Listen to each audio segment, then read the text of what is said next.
Hi and welcome to another video. So today I'm going to be talking about my Ribble CGR AL. Now this is my third video on the bike. The first one was when I first got it. I did a bit of an unboxing and initial impressions. My second video was how I was finding it after 3 months. But I thought now, because I've had it for 3 years, which is a pretty substantial amount of time to be owning and using a bike, I thought it was a good opportunity to do a review, especially as this bike is currently still available and on sale exactly as you see it today with the same components, same frame. So it's still relevant even now in 2023. So I'll split the video into a few parts and I'll use a chapter feature so you can skip to the part that you're interested in. So to begin with, I'll go over the spec of the bike. So if you see my other videos, you might not want to watch that. Then I'll talk about my usage and what I've had to do maintenance wise and what upgrades I've done.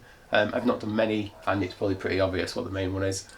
Then I will go into the pros and cons of the bike that I found after 3 years of owning it, and finally talk about whether I would still recommend it. Okay, so spec wise, the bike is a medium sized frame Ribble CGR AL, which is the aluminium version, and it's the complete standard build apart from when I got it. As standard it came with, I think it was Tiagra. So I upgraded to the Apex 1x group set, which I did just because I wanted less maintenance and just a simpler bike for my use case. I also upgraded to the mudguards. These are Ribble's own mudguards that they recommend for the bike. I upgraded the seat post to a carbon seat post, which I just did for a little bit of compliance, a little bit of comfort. As you probably already know, an aluminium frame is not the most compliant of materials. And I figured adding the carbon seat post will just make it a little bit more compliant. So I can't tell you if that was the correct decision because I've not ridden it without a carbon seat post, but I'm pretty happy with the comfort level. I also ordered the Aliante saddle, which is a saddle I use anyway. The only thing I will say is it doesn't have a channel in it, and over the last couple of years I've started using saddles with channels. I'm much preferring them. Still the Aliante actually, but the Aliante with a channel on all of my new bikes. And I also upgraded the bar tape to the embossed bar tape and got the matching blue bottle holder as well. And the last upgrade that I did was the wheels. I actually went for the Mavic All Roads. It comes with the Mavic Axioms as standard. They're a pretty poor wheel in my experience, and especially if you've got quite a heavier bike maybe like this, you're going to be punishing that wheel a lot more, and they don't last in my experience. So that's why I went for the All Roads, and yeah, they've been perfect. So I think that's a worthwhile upgrade. With regards to the size, it's a medium frame as I mentioned.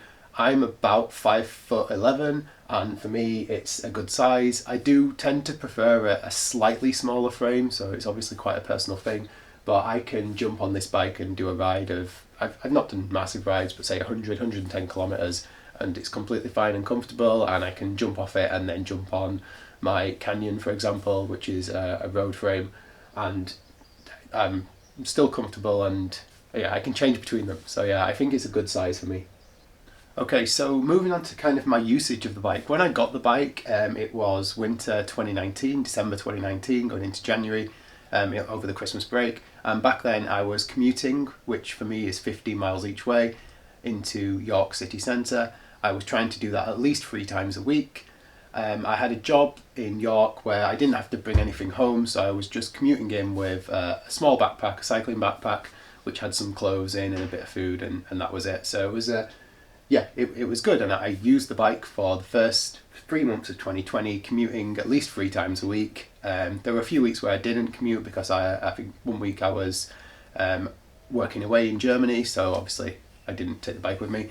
And then another week or 2 I was in Mallorca as well on a training camp. But apart from that, I used the bike regularly for commuting, and it was great.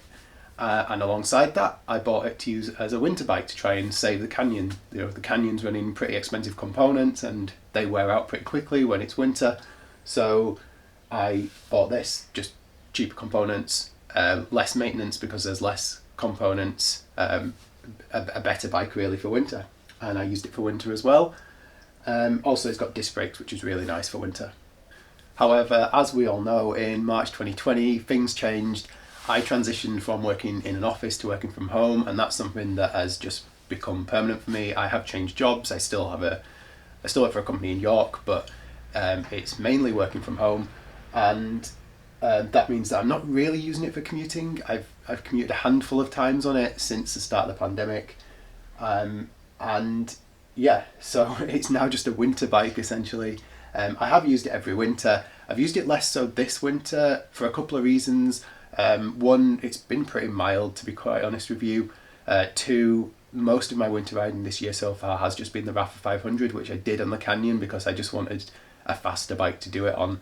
And three, because I've got the Watt bike now, and especially now I've got the setup dialed in really well, I'm actually enjoying riding indoors a lot more, so I'm choosing to ride indoor rather than outdoor in the kind of crappy weather. But I do still use it as my winter bike. I've not done a huge amount of miles on it. I've only racked up about 4,000 miles, and in that time, maintenance-wise, I've not really had to do anything. I have changed the chain once at about 2,500 miles. It's probably about due again. The chain does wear a little bit faster than on my summer bikes just because of all the grit and crap that it accumulates.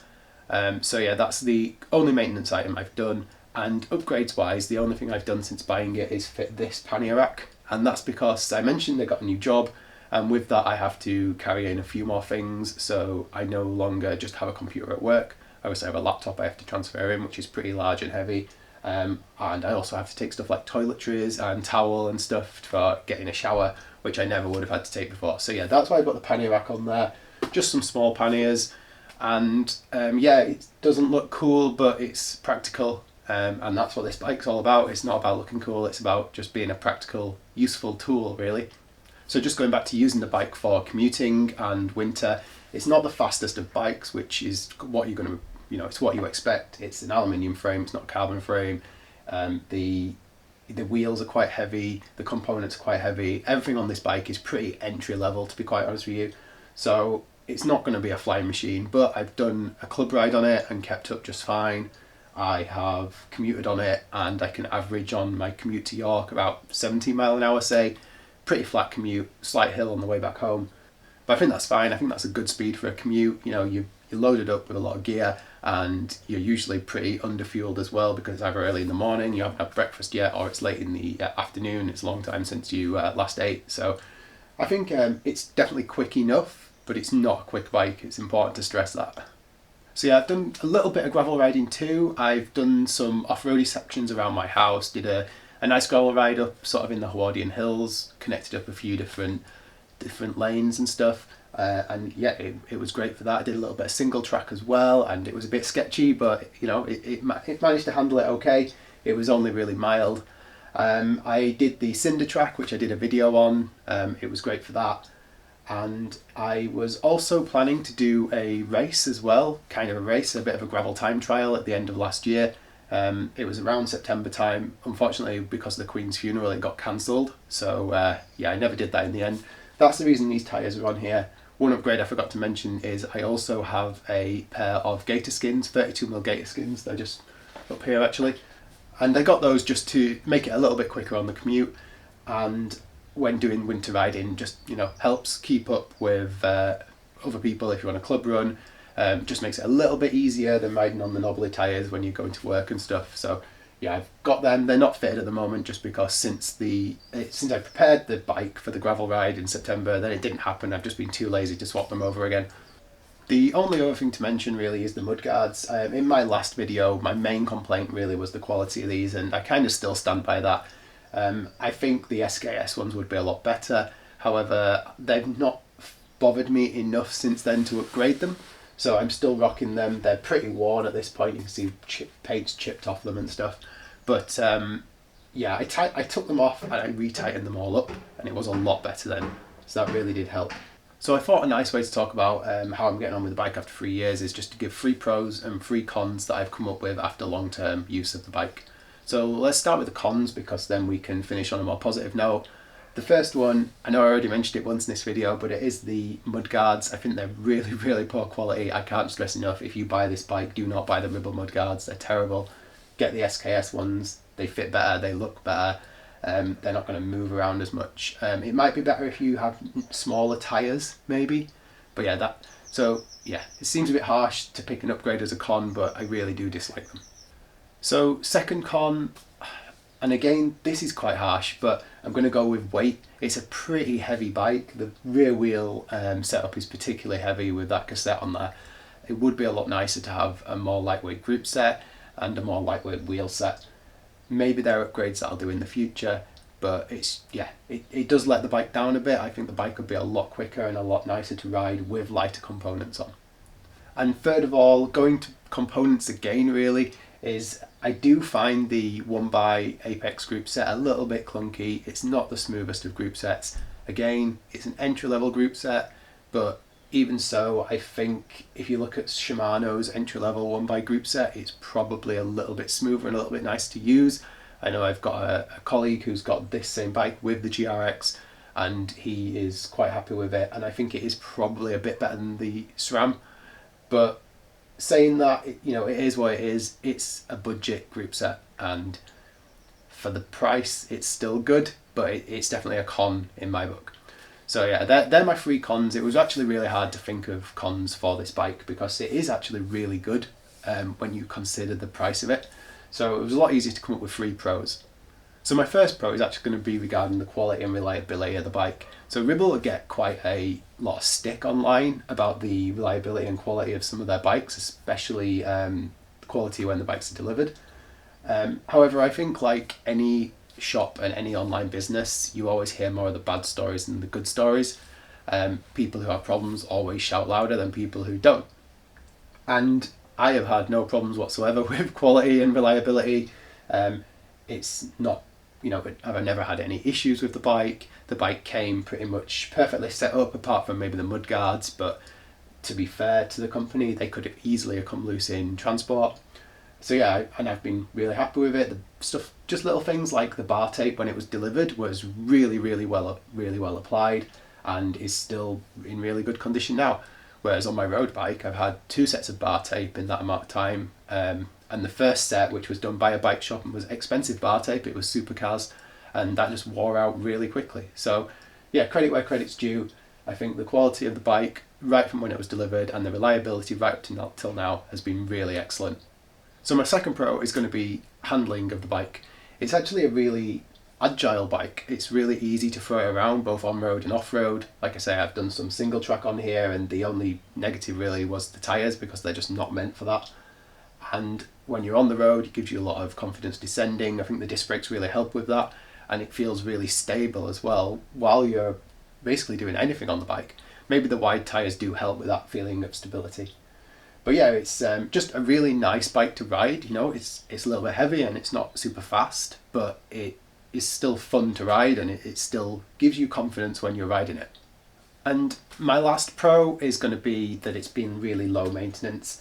As I said earlier, I've only had to change a chain on here in the time that I've owned it. I probably will change the chain and cassette sooner rather than later, just as a sort of preventative maintenance thing rather than anything else, rather than feeling that I need to do it. I think the 1x setup makes it really simple as well, and I would recommend that if you are getting a winter bike or a commuter bike, 1x is really the way to go, just to make it easier to maintain and less to go wrong, less to maintain. You've not got the gear range of a 2x, but you've got to really think about what you're going to use the bike for and if you need that gear range. Okay, so on to the big question, would I buy the bike again? And the answer to that is yes, with kind of an asterisk. So right now this bike is available on Ribble's website in the base build form, although with SRAM Apex now in the base build, for just over £1,000. I think it's £1,099. If you add on the upgrades I did, which are the post, saddle, mudguards, wheels, bar tape, bottle cage, that adds about £300 on, so you're looking at £1,400 then. Do you need to do those upgrades? Probably not. I'd probably recommend the wheels, which are about £150 worth of that upgrade. The rest of it you probably don't need to do. And when you consider that, so a £1,100 to £1,400 bike, it's a really good price point for the bike that you're getting. It's actually a little bit less than I paid for the bike 3 years ago, and when you consider how the world has changed since then, bikes are pretty expensive now. The cost of everything has gone up, and the fact that this is still available for the same price is pretty impressive. So the reason I say yes asterisk is, for me personally, if I was buying it again, I'd do a few more upgrades. I'd probably upgrade to the next group setup, which is Rival. or maybe go for the Shimano. I'd definitely go for the SKS mudguards, and I'd probably go for some lighter wheels as well. It's always cheaper to upgrade when you're buying the bike using the bike builder with Ribble, so it's worth considering if you can afford a little bit more.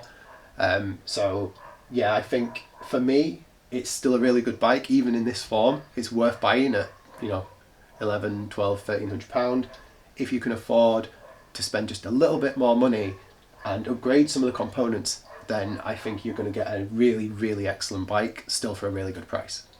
So I'm going to end the video there. I hope it's been useful. I wasn't sure whether I should do this video or not because I've already got a couple of similar videos on the channel, but I know that this bike's really popular and some of my most popular videos are my videos talking about this bike, so I figured why not do another one. So if you've got any questions you want to ask me about the bike after 3 years of using it, then please leave them in the comments below. I'll get back to anyone that asks a question. And yeah, like the video if you did. If you haven't already, please subscribe, and I will catch you in the next one.